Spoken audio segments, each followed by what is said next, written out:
Je m'appelle Alan Rabi, j'ai 22 ans. Je suis en CAP coiffure en alternance. Je travaille dans un salon de coiffure et je suis coiffeur. J'étais en BTS communication après mon bac et je me suis réorienté pour faire un CAP coiffure. Pourquoi j'ai fait ça? C'est qu'en fait, la communication, je parlais aux gens à travers des vidéos et des images, mais ça ne me suffisait pas. J'en avais un petit peu marre de parler à mon ordinateur. Du coup, c'est pour ça que j'ai préféré un métier un petit peu plus humain.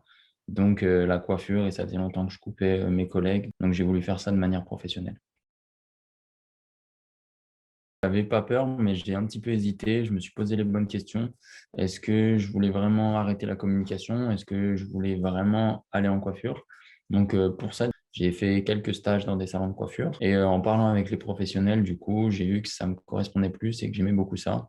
Et de par mon expérience, j'avais déjà quelques qualités dans ce domaine-là, donc ça m'a beaucoup aidé. Et ensuite, je me suis renseigné via les écoles de coiffure pour savoir quelle était la démarche à suivre, combien d'années d'études. Les outils de candidature dont j'ai eu besoin, c'était un CV pour certains salons. J'ai trouvé plus pertinent de leur envoyer mon compte Instagram et des photos ou des vidéos de couples que j'avais déjà réalisées.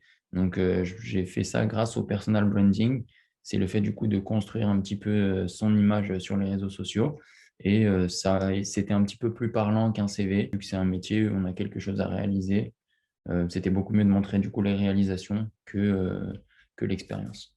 Du coup, les fichiers que j'ai envoyés, donc les fichiers photos et vidéos, plus mon compte Instagram et mes autres réseaux sociaux, ça a servi à lever les appréhensions de mon futur patron. Il a pu voir directement ce que je pouvais faire, enfin, ce dont j'étais capable et ce qui était à ma portée.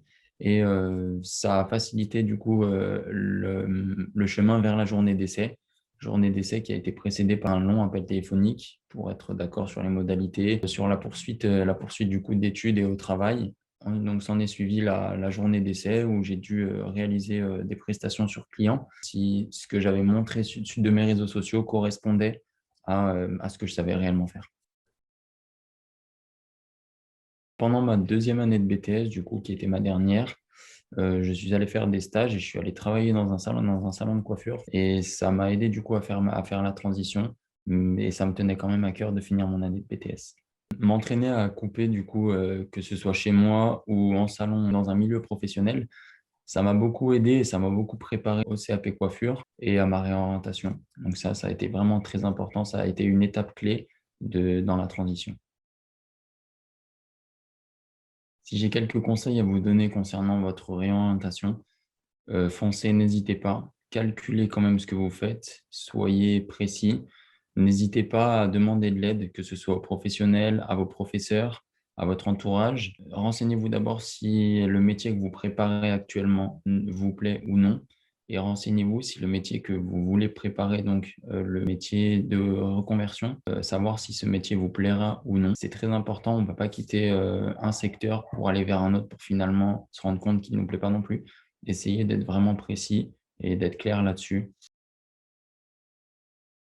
Je suis du coup très satisfait de ma réorientation.